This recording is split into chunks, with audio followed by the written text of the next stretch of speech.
Well, what's going on, guys? Welcome back to another video. I figured it was time to get this thing in the shop and see if we can't get it running. So you guys are looking at a 416H. I have not checked to see what year it is. Let's see.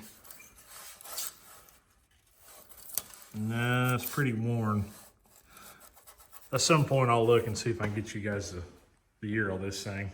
Since it says Toro on it and it's got the newer steering wheel, I'm gonna guess and say it's at least, I don't know, a 93 or a 94.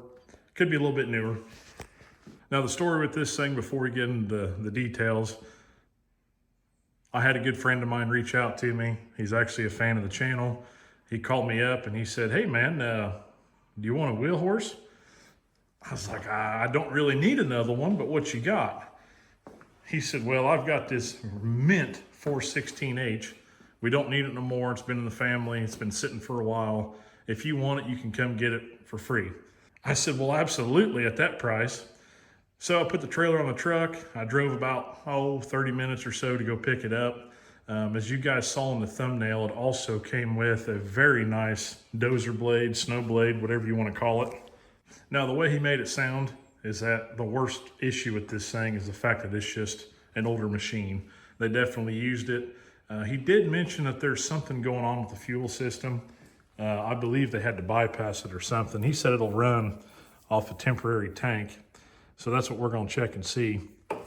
Now it does have a 16 horsepower Onan on it. You either love those things or you hate them. I personally haven't had too bad of luck with them, but you guys will have your own opinions.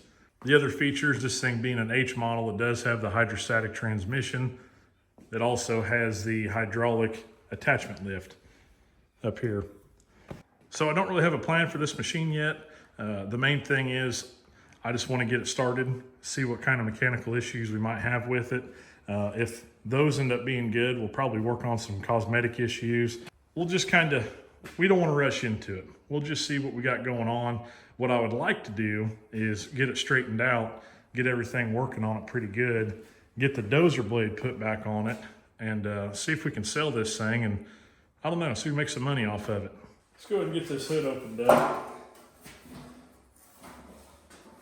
And it's missing the hood stops. There's usually a rod that runs through this attachment lift on the front, held in with circlips. Usually what happens is it vibrates loose, but what you can do is just shove a bolt in there to help hold it. Okay, it's definitely been sitting. Looks like it's had a mouse house at one point or the other, but I will say it looks pretty complete. It looks like the PTO linkage over here is apart.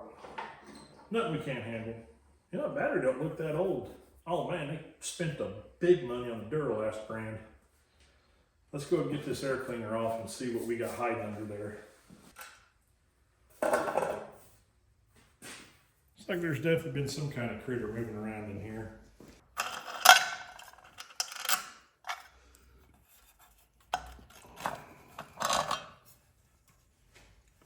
Oh man, it's down in the carb. How does that even happen? Like, how does it get around the air filter and down into the carburetor? All right, well, we know we're definitely going to clean the carb out.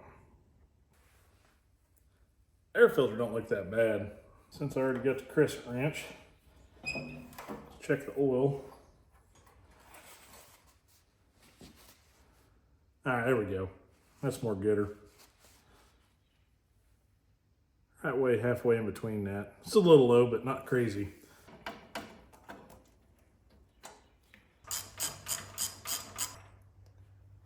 It don't look too bad. Might have been running a little rich. Seen a lot worse than that. Plugs don't look that old. Yeah, it looks about the same. It's like a little bit of oil sitting down there in the bottom of the cylinder. Looks like the piston's got some carbon buildup on it. Doesn't look that bad. So we can look at the valves. So these Onans are known for dropping valve seats. Go ahead and check out the back cylinder now. Yeah, about the same thing. Looks like a little bit of oil sitting in the bottom. Definitely has some carbon buildup on the piston, but I don't see anything crazy. And actually some of that could be some of this sawdust too. But it's not bad enough it won't run. Got to look at the valves there. Yeah, I think this one's still got some life left in it. All right, I feel a lot better about that. I'd say we go ahead and put a jump pack on this and see if the engine turns over. I think we'll go ahead and pull this air filter base off. We'll get that cleaned up, take a look underneath of it, and we'll try to blow that carburetor out before we crank it over.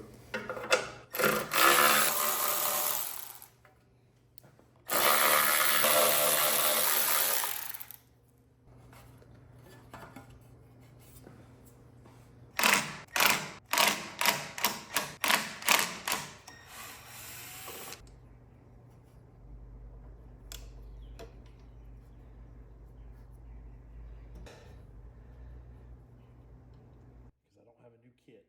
I don't want to wait for a new one to show up. Gasket. Well, I got most of the old fuel out. You guys can see them chromies down there in the bottom. I think I was wrong. I believe that underneath my flashlight is the main jet, and that smaller one there is the idle jet. I always get them mixed up. Anyway, I'm gonna go through and clean this thing up, get all this stuff blowed out, try to fish that stuff out from the old neck hole there, the carburetor. And I'll get it tossed back together and I'll bring you guys back when I'm ready to turn this thing over.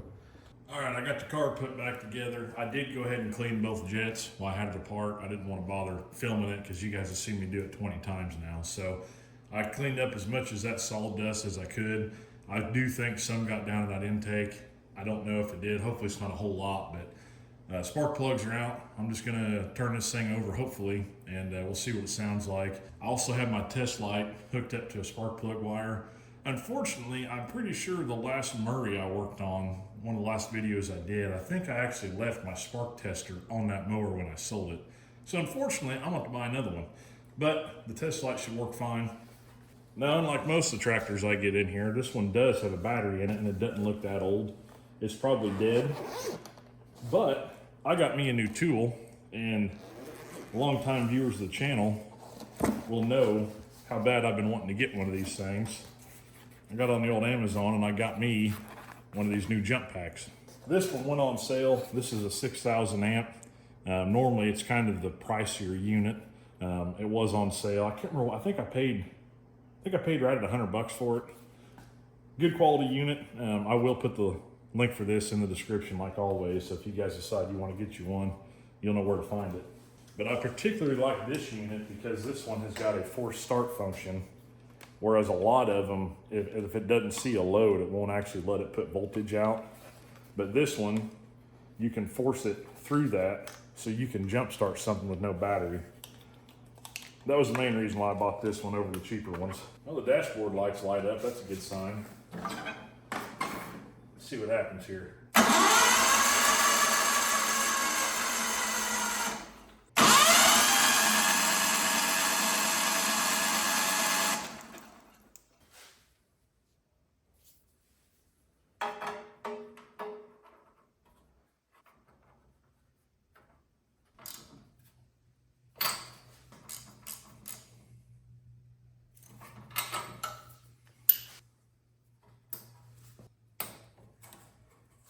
All right, let's see if this thing's gonna start.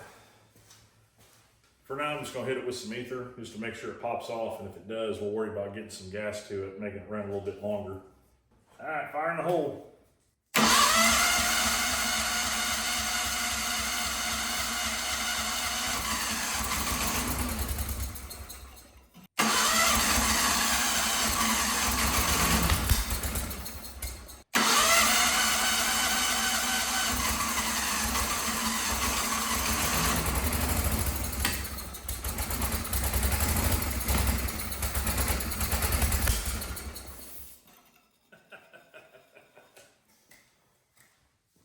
I mean, it kind of runs. Okay, I got the fuel supply hose and a compass and two-stroke mix here. Let's hit the key again, and this will tell us A, if the fuel pump's working, and B, if it's gonna run on gas or not.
All right, couple things to note.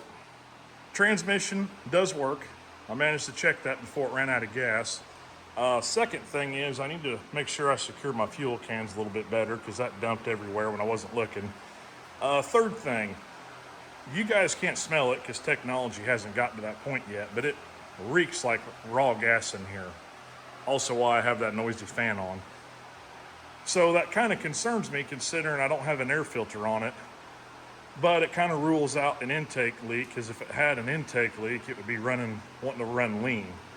So maybe it's just a carburetor adjustment. Maybe the cylinders aren't all the way back to being healthy yet.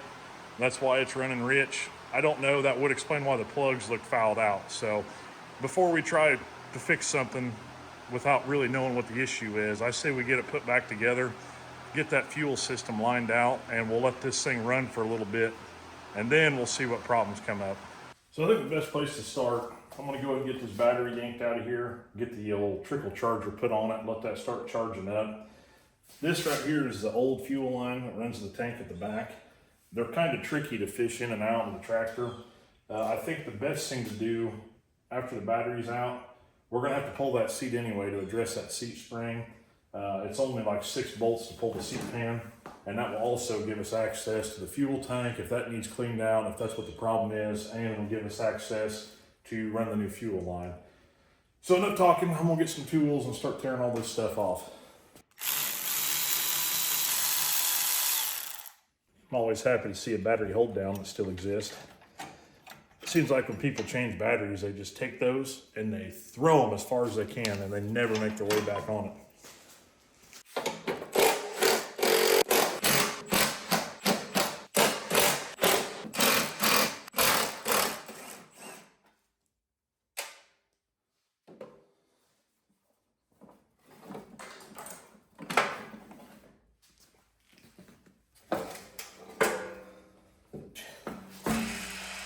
Oh, this one's got tail lights too. I'm not used to those.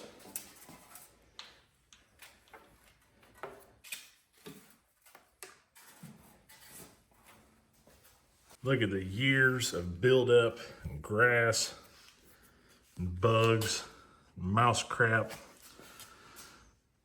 I was gonna wait to wash this thing till after, but I think this might be a good time to go ahead and spray this thing off. Before I spray this off, I'm gonna go ahead and pull this fuel tank off. It needs to be cleaned underneath of it anyway, and it'll give us more access to cleaning the drive motor and stuff. Underneath all this crap should be 1 bolt, 2, and that holds the front of the tank.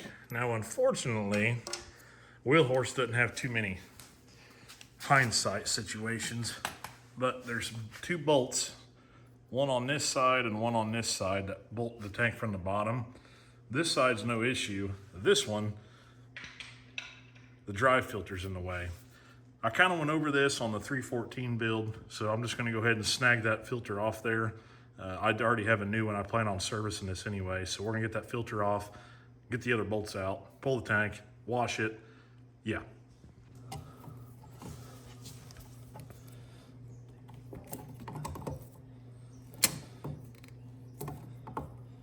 I've come to realize that most people that own these tractors don't even know these filters exist. I have pulled several of these off that still said Wheelhorse on them. So that should tell you how old they are.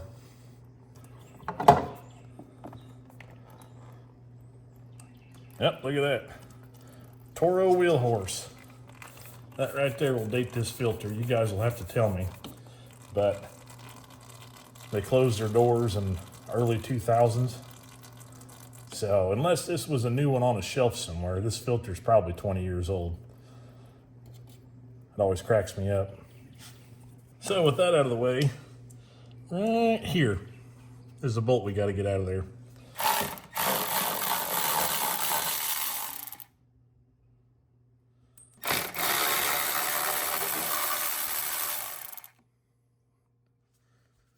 Go ahead and snag this fuel line off. I did look down inside the tank, it's bone dry. So there shouldn't be too much that comes out. Well, I tried to save it. The fuel line is rock solid. All right, once your bolts are out, it's as simple as sliding this out. And look at that mess.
All right, I got this thing back in the shop after getting it sprayed off.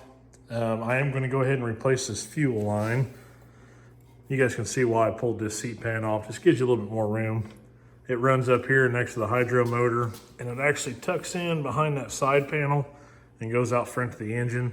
I did try taking this panel off. All 4 of them screws are seized in place. The side panel's the same way. Instead of me breaking screws trying to change it, I'm just going to cut the old one out, fish the new one through, and we'll be set. I don't know what it's like where you guys live at, but here in the great old Hoosier state, we had a little bit of a cold snap where it got down to, well, below freezing a couple nights. And, which I don't mind it. I mean, I hate winter's coming.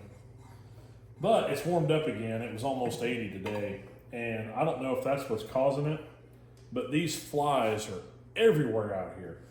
I mean, I usually keep food out of this garage for that reason. I don't want to attract, you know, ants and pests and stuff like that. There are flies everywhere. About to drive me crazy. So if you guys see one flying by the camera, just know it's not because I'm dirty. It's, yeah, something weird. I don't know. There we go. That's how you know you got a dry rotted fuel line. This new hose I got, this is just by the foot special at the O'Reilly's, 1/4 inch fuel line.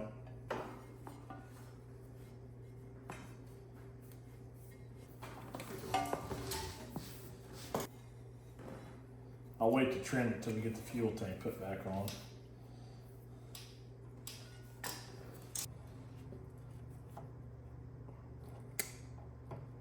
All right. Okay, as far as the fuel tank goes, I did make sure this petcock's working right. I did blow through the tank. I know that's not plugged up. Don't shoot me. You guys remember when I took this off, I told you about these 2 bolts here on the bottom. And in order to get this one put back in, you got to have the fuel filter off. The hydro filter. Now, whether I decide to keep this or sell it, I don't like that design. So when I put this back together, I am purposely going to leave this bolt out. Trust me, these tanks don't go anywhere. There's still going to be 3 bolts holding it. Just want to let you guys know. Also, I managed to lose the 2 bolts that hold the fuel tank down up here in the front. Not a big deal. I got some new ones.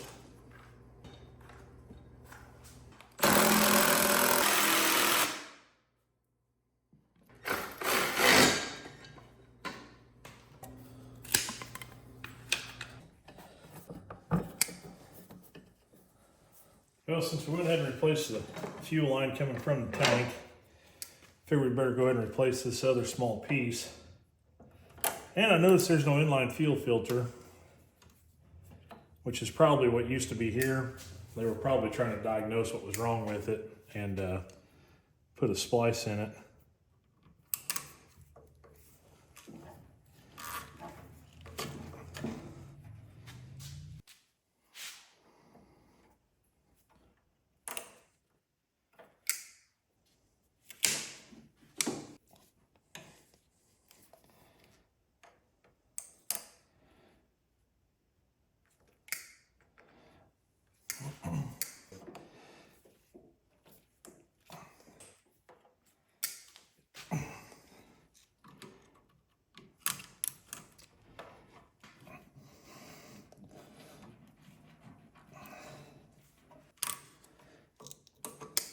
According to the battery charger, this thing actually took charge.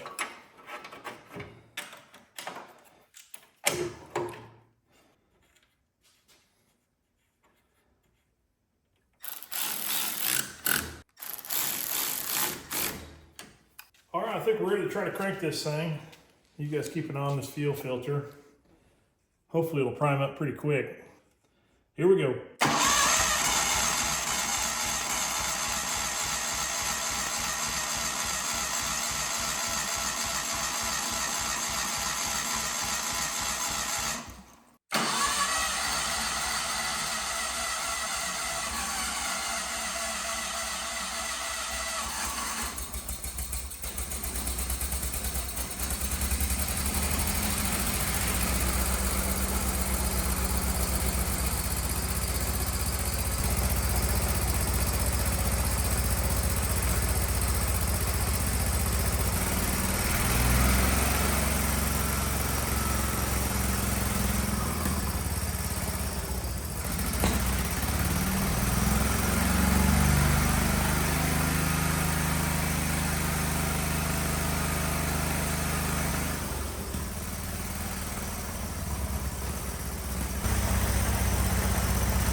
All right, guys, it's the next day. I did spend a little bit of time off camera tuning that carburetor. It does have an idle mixture screw.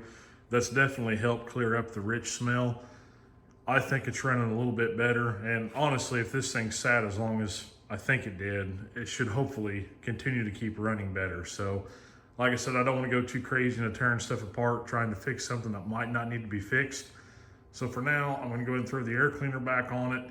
We'll get everything buttoned up under the hood. Another issue I noticed, PTO engagement lever, it has come loose from the hoop, so we'll have to get that put back together too. But yeah, let's go and get the air cleaner put back on it, and then we will work on that and getting the seat pan and the seat spring fixed. Yeah, here we go.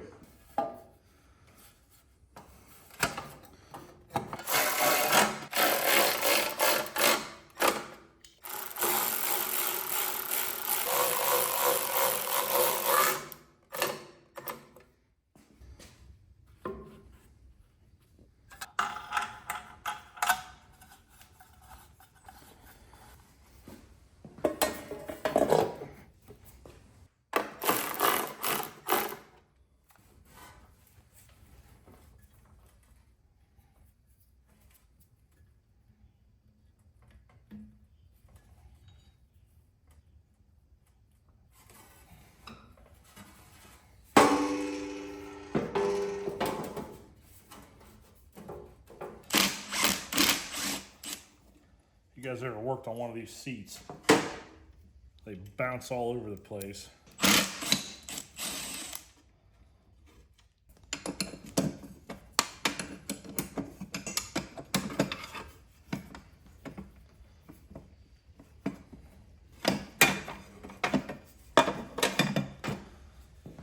All right, so if you guys ever find yourself in this situation, there's a few different ways you go about fixing this.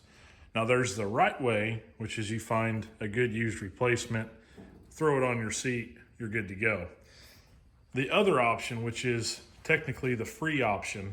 Now these seat pans are reversible, so loosen your seat bolts up like you normally would, take your springs out, flip this over, and you can bolt your seat directly to this pan. And there's a lot of wheel horses that come that way. However, if you do that, you're gonna lose your spring ride, which I never minded anyway, because you guys know I'm a bigger guy. It gives me some more clearance between the steering wheel and the belly. But if you do that, you are going to have to re-drill your hole for your shock bracket. But that's the free option. Now there's the wrong way, which is where you try to weld this spring steel back together and hope it holds. Guess which one I'm going to do.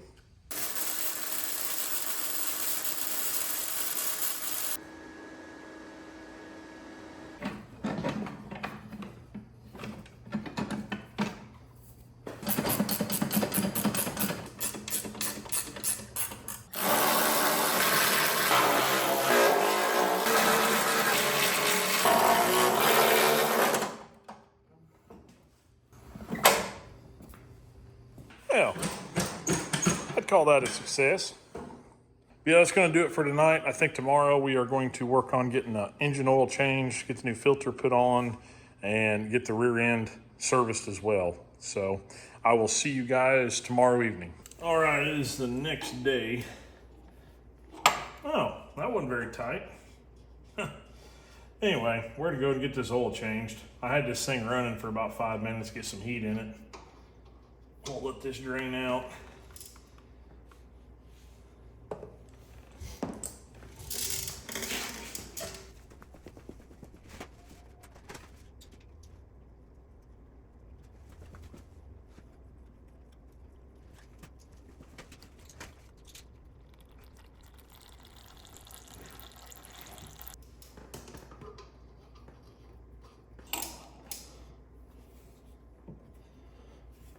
We'll make sure I actually tighten this, because it definitely was not tight when I took it off.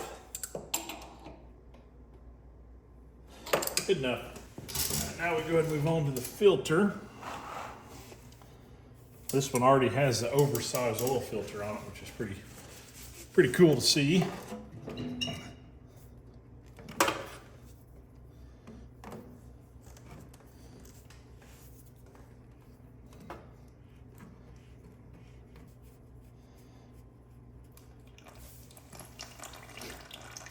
Now, I will say Onan was nice enough to think ahead about this oil filter placement.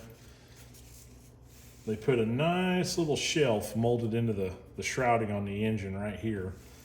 So anything that comes out of the filter hits that and goes down instead of covering the engine where you can't see it. You run these oversized filters on these Onans, it makes it a lot easier to change. If you run the one on it that they say you should run, it's damn near flush with the engine shroud, and it's a lot harder to get a hold of it. So going this route, it makes it easier to change, and you get all that extra capacity. Oh look, another Toro filter. At least this one doesn't say Wheelhorse on it, but I'm assuming it's been a minute since this thing's been changed. Any of you guys that's been on the channel for a minute knows I like using Wix filters, and you should know Wix 51516. This filter is a larger capacity, just like the one I took off. This will work on the 16 horsepower Onans and the 20s, as well as the hydro units on, as far as I know, the 3, 4, 500 series Wheelhorses. So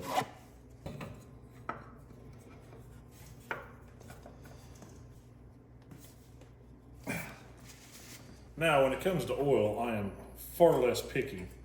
So what I have got here is some Walmart Special 15W40. I know I'm prepared to get chewed up in the comments for using this. Capacity from Onan says roughly 1.5 quarts.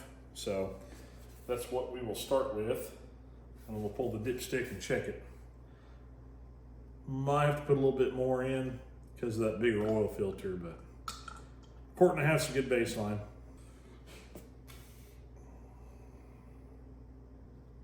I'd say we're right on the money. All right, I think we're ready to go ahead and change this rear end fluid. I'm sure you guys have seen me do this about 5 times now, but if you haven't, I'll kind of explain this. There's an Allen head plug on the bottom, and I would show you guys, but my camera will not fit. And I can never remember what size it is. Oh, that's the problem. So the Allen head's actually deformed a little bit. Oh, there it is. judging by the age of that filter and how tight this plug is, I wouldn't be surprised if it's been many years since this fluid's been changed.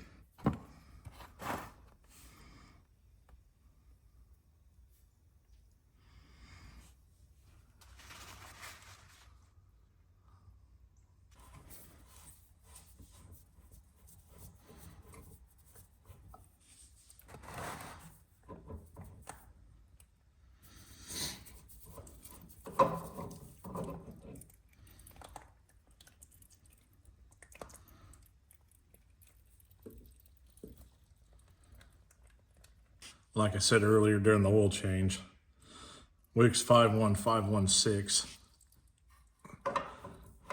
is what I'm going to be using.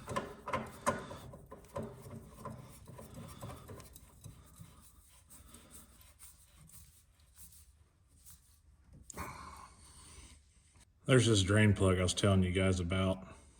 I don't know how they did that. Bottomed out on a rock or something. I cleaned up pretty good. It really only ended up marring up a couple threads, but that should be fine.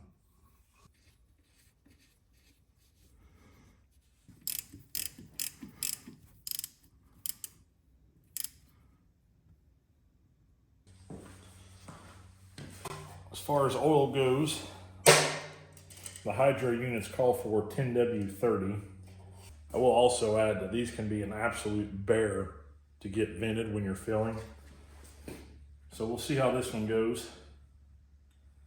Typically I end up starting the tractor and letting it idle. And that seems to get the air worked out through the funnel.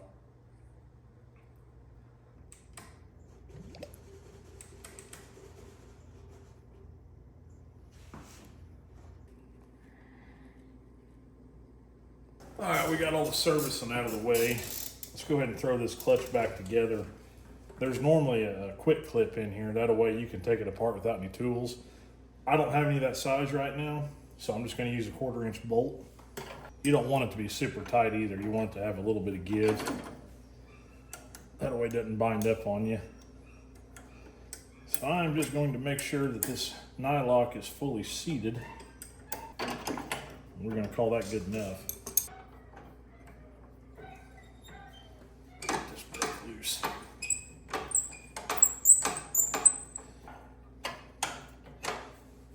I don't remember if it goes. Yeah, it's got to go like that.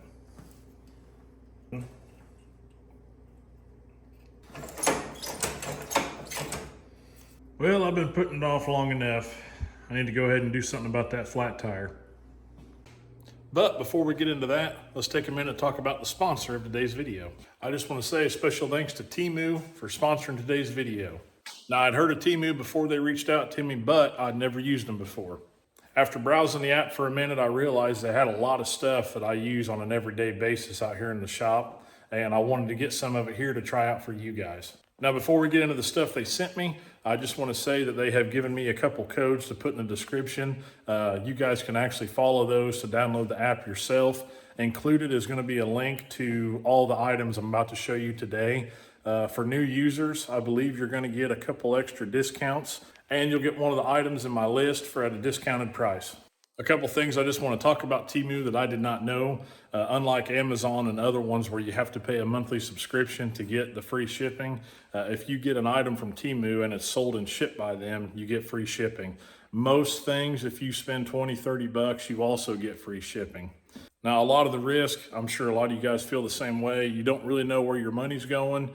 Temu does have a delivery guarantee, and they have excellent customer service if you do have an issue. As you guys know, I put this ceiling hoist up, about a month or so ago. It's been extremely handy, but every time I've gone to use it, I've had to drag out the extension cord. It's just a pain in the butt, which is why I'm most excited about this product here. This is a 50-foot extension cord reel. So now, instead of dragging a cord out and tripping over it, I've got this mounted on the wall, and I can plug it into my hoist. The rest of the stuff I picked out, Again, these are some everyday items. They have got all kinds of stuff on there, guys, if you get on there and look. We've got this pack here of heat shrink butt connectors. You guys know I love using these things, and I've got plenty in this pack here. I've even got disposable gloves. These were like $4. This package of heat shrink connectors was 13 bucks. Something else I've never dabbled my feet in is aftermarket batteries for my Milwaukee tools. You can get a 2-pack of these M12 batteries for right around 25 bucks. I've been using them, and honestly, I can't tell a difference between those and the Milwaukee ones. A couple other neat little things. We've got some of these electrical disconnect pliers. These make it very handy for pulling apart those connectors. We have got a Nipix style pair of aftermarket pliers here. Again, these things seem to be very good quality. And for right around $9, I really can't complain. Just to show you guys the variety of stuff they carry, I even went ahead and ordered a bag of these hitch pins. It seems like I never have enough of these things. And every time I go to use my trailer, I'm always missing one.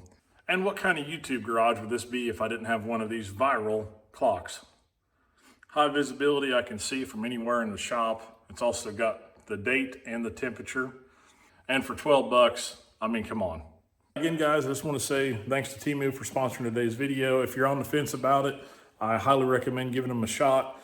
Just get on the app and just see what they have to offer. And I bet you'll find something that you need at a very fair price. Enough talking, let's get back to working.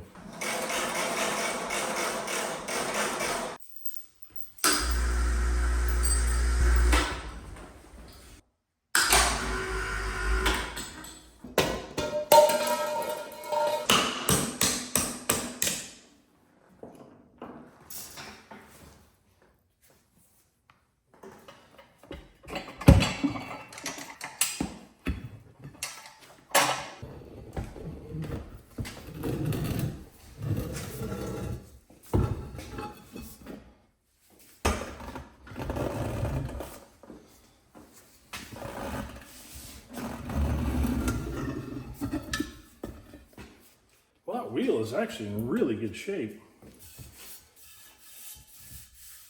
That's not bad at all. Hardly any rust. All right, let's see if we can get a tube.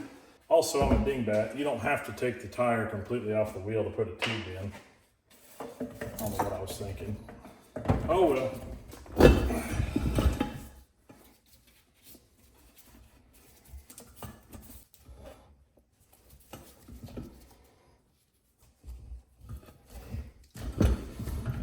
Okay.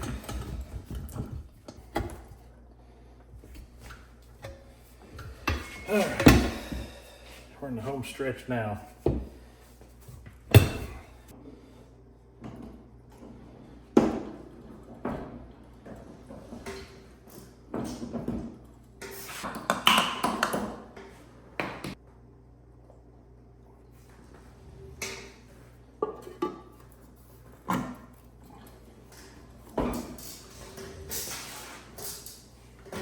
All right, let's talk about some plows, shall we? This nice shiny red one is the one that actually came with that tractor. Now, I had every intention of putting this back on it. But as I've talked about before, and if you guys follow the 314 build, I have this 40-inch plow that I was planning on cleaning up, repainting, and putting on the diesel horse. Well, it wasn't until after I got that tractor home that I realized that this is actually a 48-inch and this is just the 40. The 48s are a lot more sought after. Don't ask me why. I guess they made more 40s.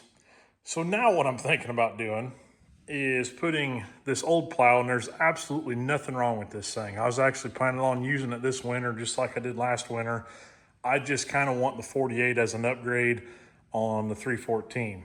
So that being said, don't yell at me too much. We're gonna put this plow on that tractor and keep that one for the other one.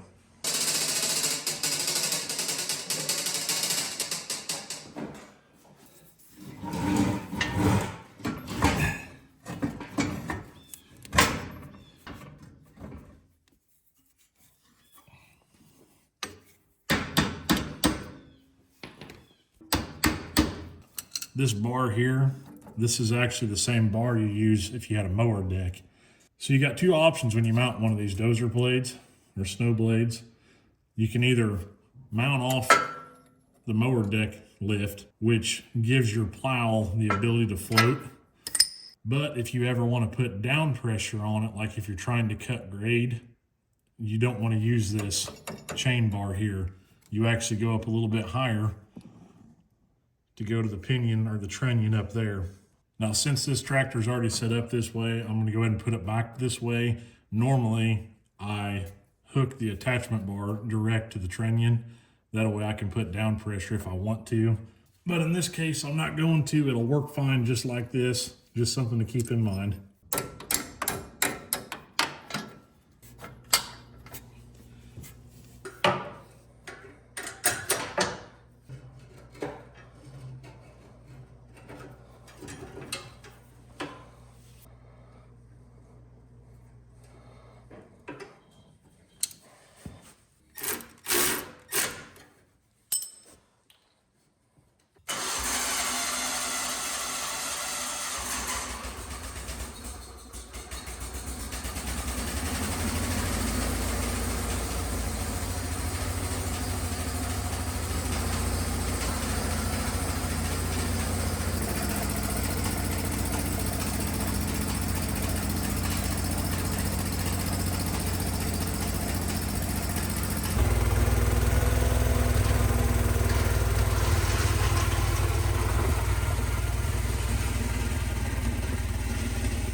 Well, I'd say that was a pretty successful test drive.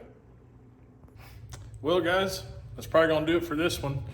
I wanted to get that thing out there. I put some ruts in my driveway the other day, and having that blade set up the way it is, it's really good at floating, and you can back drag ruts out of your rock and stuff without worrying about gouging nothing. So I'm gonna get some pictures taken of it and get it put up on the old marketplace on Facebook.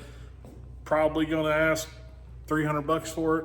I mean, at this point, you're pretty much buying it for the plow and the tires. And I'm not saying there's not any life left in it. I mean, you guys just saw it. It works fine. That owning has got some hours on it. And a tractor of that age and that condition, in my opinion, it's not worth trying to rebuild that engine. I'm not saying you couldn't do it, but that'll be for the next owner to decide. So I'm gonna get it posted up on there. We'll get that sent down the road. You guys keep doing your thing, liking, commenting, all that good stuff. I'm trying to keep up with you guys. I will say work's slowing down a little bit, so I got a little bit more time to come out here in the garage and get some stuff done. So I got a few irons in the fire on different projects and stuff. I apologize it's taken so long in between videos. It's just, feller's been busy. So I appreciate you guys for watching, and I will catch you on the next one.